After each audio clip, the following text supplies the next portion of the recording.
friends, Roots of Vegetables, Mother's of 2.0 here, and in today's video, I'm meant to be live in less than an hour, so yeah, but I really want to record this because I want to edit it for tomorrow or the day after tomorrow. So we're just going to read the Juvie Kids Origins, which shouldn't take that long. But I'm really cutting it close. I'm meant to be live in like 40 minutes, so yeah. I mean, obviously this won't matter when you see the video because I will have already gone live, but like, yeah. Okay, let's just read. Reading's fun. The Juvie Kids Origins. Now this is original Shimigala, Mela, and Leoda. Remember the Shimigala section is kind of funny. But Shimigala's design has changed a lot. For one, she's not white anymore. Okay, let's just read. Shimigala was about to head home from a long day of school. She had a rather gothic appearance, midnight black long hair, deep dark black eyes. Her skin was as pale as paper, and she's not like that anymore, but yeah. She always wore black. She was also quite skinny. She was lost in her own mind, thinking about anime and theories. Yeah, Shimigala still loves anime, but it's less extreme. Like, she just talks about it occasionally. But yeah. What might happen in tonight's episode when one of the popular girls came up to her, followed by her girl gang. "Hey, Shimi," said the popular girl. "Only her friends are allowed to call her that." I didn't even read the next line! What do you mean? It's never really that good. Okay, "Hey, Alison, I told you, only my friends can call me that," replied Shimigala. "Anyway, I wonder what will happen tonight. I'm so psyched for the anime. Oh my god, it's so exciting. Eat!" Because only Shimigala's friends call her Shimi. None of her friends call her Shimigala. They just call her Shimi, but like, yeah. Right, Alison giggled. "Oh, what friends? I don't see any. Your only friends are anime characters. How completely pathetic, and anime is stupid. Why do you watch something normal?" replied Alison, giggling. I wasn't projecting. This is so... I have friends, you just don't know them. And anyway, when Shimigala is here, who needs friends? Also, I just like a good show. You can run back to your teen drama with all those shirtless boys. Jesus Christ, Shimi. Who I bet don't even know how to wear a t-shirt, and watch them even though they are all exactly the same, with softy romances and kisses every 10 seconds. You probably love those shirtless boys more than your parents love you. That's going in the thumbnail. Jesus Christ, Shimigala. Jesus Christ.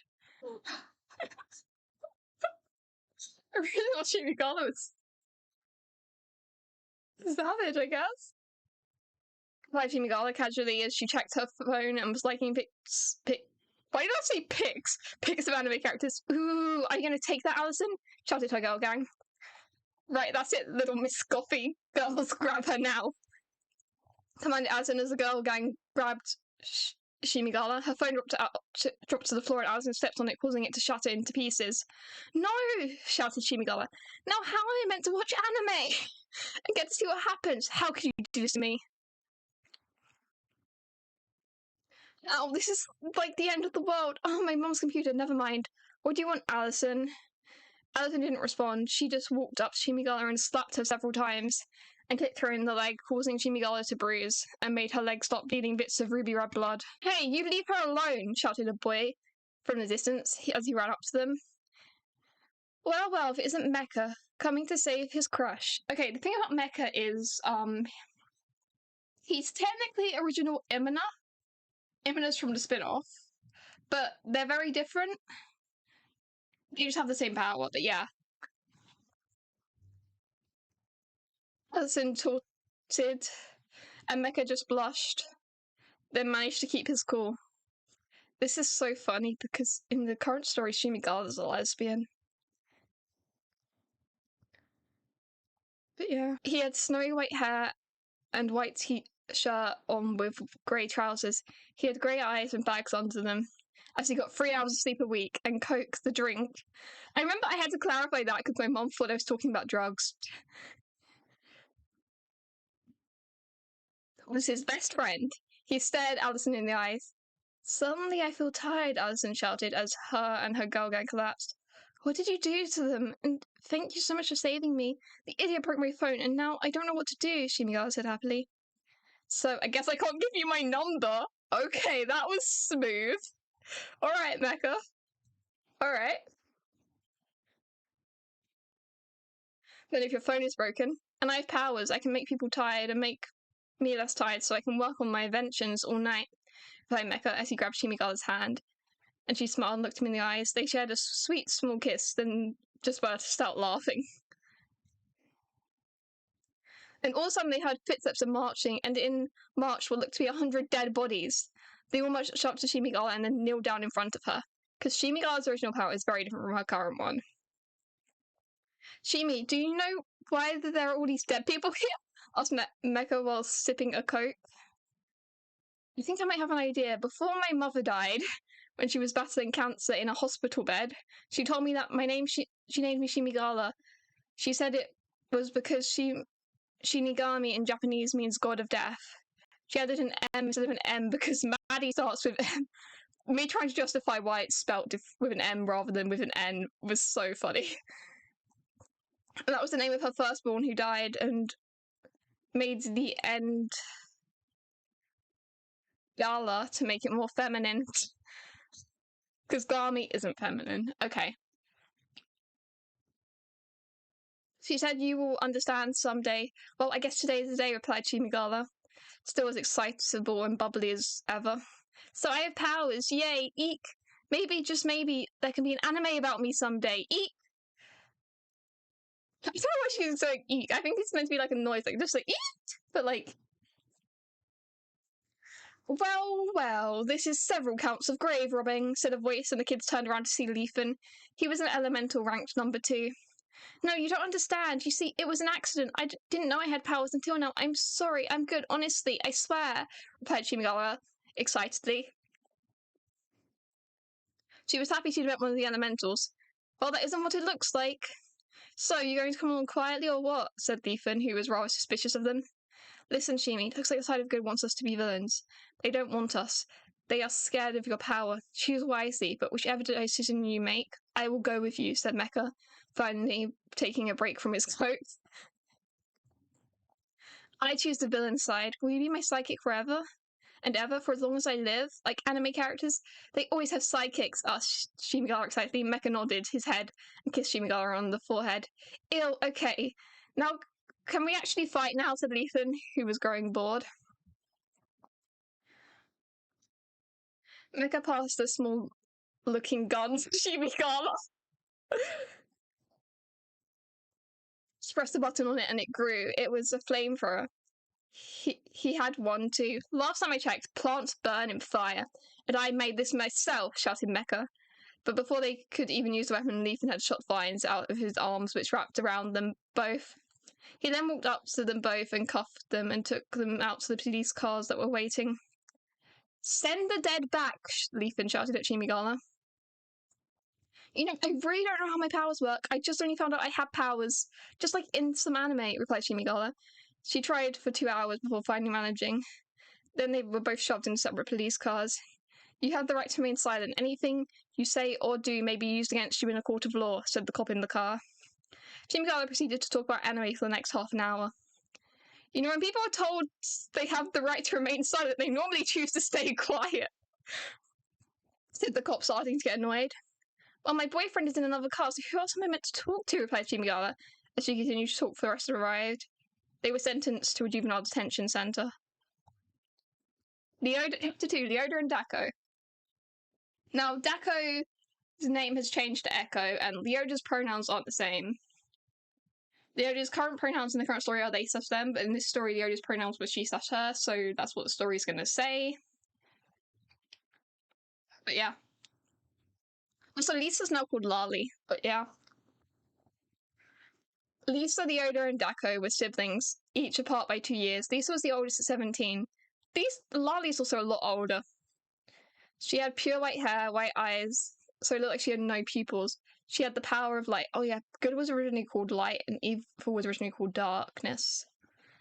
and flight. She often wore white clothes. Dako was the youngest at age 13. He's actually the same age as he is now. That's crazy. Most of my characters are very different ages. He was the complete opposite of Lisa.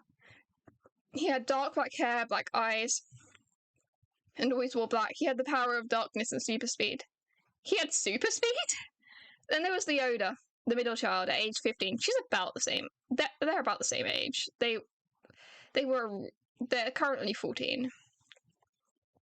It's so weird because I'm used to referring to Leoda with their current pronouns, but in this story, there's she/her. But I'm not misgendering because I'm just reading the original story. But like, yeah, she was half of each of her siblings. Half her hair was a pure white, the other half was a dark black.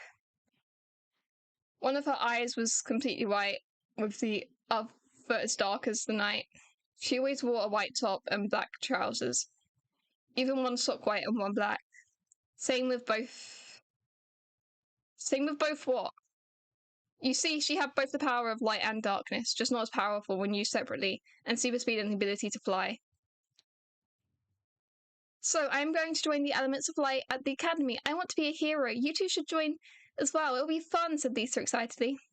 Yeah, well, I'm bad. I want to join the Elements of Dark, replied Dako. The Elements of Dark will be relevant soon. Don't you dare, Leoda. Back me up, said Lisa as Leoda awoke from a nap on the sofa. No, the muffins! Don't kill the muffins! Oh, hey, what's going on here? Asked Leoda as she woke up. You're doing Elements of Light with me, of light as well, aren't you? Asked Lisa. I don't know. I'm like both of you. Wait, I know. I have an idea, said Leoda as she got a coin out of her pocket. Are you really going to let the rest of your life be decided by a coin? This is life-changing, asked Lisa, who was growing concerned. Yeah, I love you both the exact same amount. I can't decide, so the coin will, replied Leoda. Cool. I'll be tails, replied Dako, hopefully. Guess I'm heads. This is stupid, responded Lisa as she was losing her patience. Leoda flipped the coin, and with a clatter it landed in her hand. She opened her hand to reveal that tails was the side that won. Yes, now we can be evil together! Mwahaha! Said Dako happily. You know, this means this is the last time we'll ever be civil with each other, and not try to take each other down, said Lisa, starting to grow sad. Yes, I love you, big sis, replied Leoda. We both do, but you chose the wrong side, so I don't care too much, said Dako. Leoda and Dako went to leave. They hugged their sister for the last time. This is funny because, like, Leoda, Shimigala, and Maida are originally villains. In the current story, they're heroes, but, like, the only one of those three that actually changed a lot is Maida. Like, Maida's still pretty similar. Shimigala's still pretty similar. Like, with Leoda, it was just kind of flip the coin the other way. But, like, yeah. Don't let anyone defeat you who isn't me, requested Lisa. Don't let any villains take your on us, replied Leoda. And with that, they left, having Lisa by herself in the house. Where are their parents? Leoda and Dako walked down the street and found a nice little hut that didn't seem to be occupied by anyone. They entered and decided to make it their base. From the base, they would go into town most days and commit small theft. But to be an element of dark, they knew they had to have a reputation. And then finding their way to the underworld. But it would become clear once the elements of darkness knew about them. After a while, I have no idea what that means, but yeah. After a while, they decided that they needed to be on the radar. And these small crimes would get them nowhere. We need to rob a bigger place, either a jewelry store or a bank, but I can't decide, said Dako maliciously. What does that mean? I know what to do, said Leoda, as they picked a coin from her pocket. Heads is jewel, tails is bank. She then flipped the coin and it clattered to the floor with a cling. Leoda picked up the coin. Tails, she said, and Dako smiled evilly. Because he's the boy of evil, he can only do things evilly. They had been planning for a week, and it was about 2 weeks since they had made their commitment to the side of evil. The planning had involved a lot of coin flipping, as Dako always came up with 2 options. They eventually had their plan. It was simple, but good one. They had wrote it down, and it went like this. Step 1, they would wait for nightfall. Then the Yoda would use her power of light and dark to get the door open. Step 2, then Dako, using his super speed, would find all the alarms and quickly destroy them with his darkness. Step 3, then they would make their way to the vault and grab the money. Step 4, escape. Step 5, celebrate. Sounded simple, right? Well, it was, and they were excited for their first big crime. Well, the Yoda wasn't excited until she flipped a coin to decide whether or not she should be, but the coin said she should be. Step 1 went off well, so did all the other ones, but step 4 something happened. We got the money, let's go, shouted Dako using his super speed as the Yoda followed him using her own. They got to the entrance, but the doors were locked and out came Aquilia. I forgot it was Aquilia. I knew someone saw them, but I forgot who it was. Aquilia. And out came Aquilia. Well, well, well, what do we have here? 2 kids breaking the law. Your sister warned me about you two. Not sure if you two know, but I am rank 1. Give up. I don't like hurting kids, she said. Yoda reached for her pocket, bringing out a coin. Water girl, you are heads, and us getting the hell out of here is tails, said the Yoda. You can't be serious, said Dako in shock, but he was interrupted. Shh, hushed the Yoda as she flipped the coin and it landed heads. Thank badness. Thanks, Richard, thank goodness. Jesus Christ. Everything he does needs to be related to evilness or done evilly. That is actually funny, though.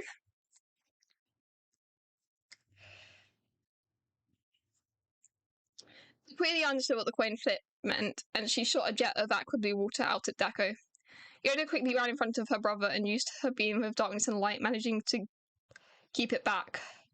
But it was trying to push past. Dako added his dark beam to it, although they were able to keep it back for 5 minutes, eventually it failed. And the water hit them both, blasting them back into the wall, which dazed them. They tried to get up, but just tumbled over.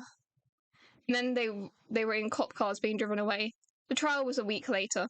They had no money to pay for lawyers, and their parents had left them long ago. Oh, that's what happened to their parents. Okay. No, it's fine. So they were quickly sentenced to different juvenile detention centres. The Yoda to the same one as Shimigala, Dako to the same one as Mecha. Mela and Moggy. Funny thing is about the Shimigala chapter and the Mela chapter is there's just characters which aren't in the current story. Also, Mela's like a year older and her appearance is very different currently. For one, she's not white. And she doesn't have brown hair, she has black hair. But yeah, original Mela. And original Mela does not think she's the main character. Crazy. Mela was a beautiful 16-year-old girl. She had light brown hair, which she wore in a ponytail, deep brown eyes. She wore a midnight black ninja outfit, but without anything over her face. She had a scabbard for a katana attached to the back of her outfit. The katana was what she was trained with, and she could be quite dangerous with it. She had the power to control bravery. She could take away someone's sense of bravery or give them some. She was all about bravery and honor, and would bow before a fight. Moggy was a pet, white-faced cappuccino monkey, with a beautiful brown fur and a ninja outfit, his own little katana, and the exact same power as Mela. He is 8 years old and was found by Mela when he was newborn. He was hurt and alone, and she took care of him ever since. Mela was sitting in her underground base with Moggy on her shoulder, hugging his teddy bear. She was scrolling the dark web, casually. She was someone who stole things for people who would pay her, or she would do random house robbings to scare someone. She enjoyed it and it paid well. She suddenly got a notification and decided to check it. It was a request to steal something. Mela didn't even read what the object was. She just saw the "we'll pay $1 million up front and $1 million after completion" in the message. She immediately accepted. She was going to go meet the client in a cafe. She left her base with Moggy on her shoulder and her katana in her scabbard. It was a shady part of town, so no one would stop her. She entered the cafe and saw her client sitting at a table. So she approached, then took a seat. She also placed Moggy on the seat next to her. She then ordered 2 cappuccinos, one for her and one for Moggy. Moggy, who was very clever, grabbed the cup and started drinking the cappuccino without spilling anything on himself. Ah. So you said you wanted business, said Mela, getting to the point. Yes, I want you to get me the diamond horse from the jewelry shop. You know, the full-size statue? Said the gender who's wearing a... Oh my god, it's a non-binary. That's a joke. Said the client who was wearing a hood which covered their face, so it was impossible to tell their gender. Oh my god, there's a non-binary. I know it's just because Mela can't tell the gender, but oh my god, there's a non-binary. My first non-binary. The non-binary. Reference in my current story, there's lots of non-binary characters. There's like 13 transgender characters in general, like. And as promised, they pulled out a briefcase with the money in it. Mela started to count it. Yep, it was £1 million. She picked up the briefcase and drank her cappuccino. It will be done. She got up and Moggy jumped on her to her shoulders as she left the cafe, £1 million richer. They had been preparing for a while, but they finally made it to the jewelry store. They approached the locked door and Moggy climbed up to the lock and managed to pick the lock with his tail. Well done, Moggy, said Mela, as they had a quick hug. He then returned to her shoulder.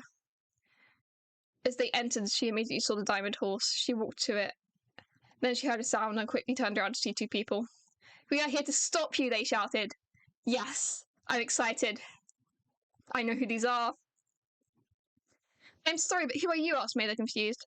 Rank 5. Snowy, the boy of snow, said Snowy. He had white hair and wore pure white clothing. Rank 6. Blossom, the girl of Blossom. I'm gonna go with the girl of flowers, the girl of anything else, but no, I went for Blossom, the girl of Blossom. Said Blossom. She had hair that looks like cherry blossom kind of pink. She wore a white top and yellow leggings. Elements. You should just want to move up a rank by defeating me. Well, you were going to try. I'm a professional, not like the most recent arrests I heard about this week. Shimigala and Mecha stopped by rank 2. They literally didn't even get a chance to do the crime. But a rank 2 had to go stop them. The Yoda and Dako, rank 1 Aquilia, had to go stop them. This is not a job for you two. You are being stupid, said Mela. Go, I have no wish to hurt you, but get in my way, and I will. Like, this is what I mean. Original Mela is not nice. We shall stop you, vile villain. Oh god, why am I here? I am so scared. I want my mummy, shouted Snowy. I do too. This is scary, said Blossom, who was now scared.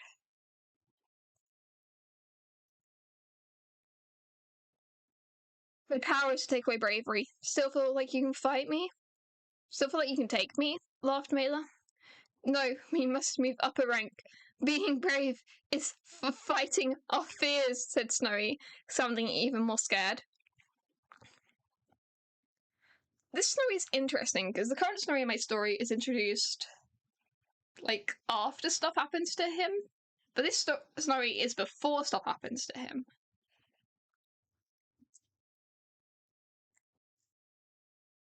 If you must, but I did warn you, said Mela. Her and Moggy took a bow, as they did before each battle they fought. Snowy at once shot ice at Mela, who dodged. She launched Moggy into the air. He jumped behind Blossom and started to attack her. This distracted Snowy, and Mela went for him. With a strong blow from her katana, she sliced his leg clean off. I did remember that, but I forgot about it until now. Jesus Christ, Mela. Ruby red blood poured out as he dropped to the floor. He didn't make a sound, but his face looked like it was screaming in agony and pain. Mela then went to Blossom and punched her in the face, knocking her out. Mela then grabbed the statue and left for her base. The next day she contacted the client and she got the rest of the money. She then, while having Moggy laying on her chest, read a newspaper which stated Snowy would be in the hospital for several months and would be getting a prosthetic leg, and Blossom was in a coma. Mela smiled slightly at the destruction she had caused. This is what I mean, original Mela is so different. Like, 1, she doesn't think she's the main character. 2, she's a villain. 3, she isn't nice. Oh, she, like, can be nice, but she just isn't. She, like, chops a kid's leg off. And, like, she's so different. Current Mela is really nice. Well, not really nice, but like she's nice. She's trying to be a hero.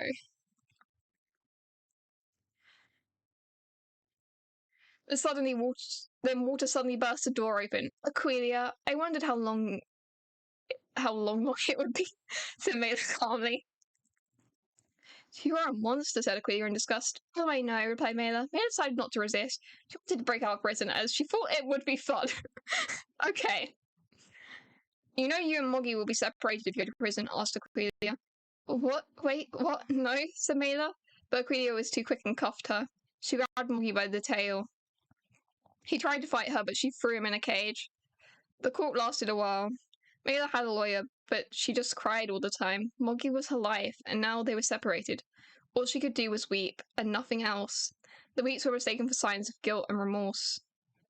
She was sentenced to juvenile detention, the same one as the owner in Shimigala. Moggy was set free into the wild. The end. Okay, now as much as I want to read the villains part 2 because it like connects to this, that's gonna be next week's video. I think like I'm gonna do a part for each like bit. So like the next video will be villains part 2, and then the next video will be whatever story's next. I'll just read all of it. But yeah, that was the Juvie Kids, Villain Tales part 3. Yeah, I hope you enjoyed. I'm gonna thank you all for watching, and I'll see you all next time. So goodbye, friends, fruits and vegetables.